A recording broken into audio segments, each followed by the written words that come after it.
Hi, I'm Dr. Dipali Bharadwaj and let's discuss something which is very common these days, which is premature graying. We doctors call it as premature conitis, which happens even in the teenage. So we see, as a dermatologist who's been in practice for now almost 13 years, I see a lot of patients, young boys, young girls, who are saying they're having grayness in their hair. They're having gray hair when they're going to school. So it's quite a complex, and it goes on even 2022 I would consider as premature graying. Most common reason which I feel and suspect is of course chemicals. It is stress, it is UV damage, it is chemical damage more, it is smoking, passive smoking also indeed. Passive smoking, because of the nicotine buildup, is leading to early graying of hair.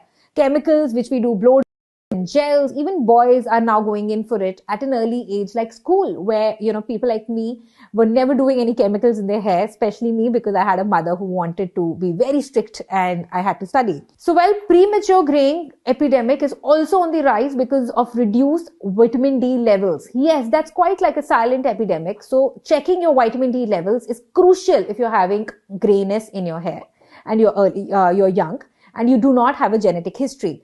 Last, most importantly, genetics also play a role. So if your parents also had graying hair at 22 and you are having it at 19, 20 is no big deal, because it runs in the family as a history. And in that case, dermatologists also are generally not able to do much, but guide you right to not use the wrong hair color and have more graying in the hair.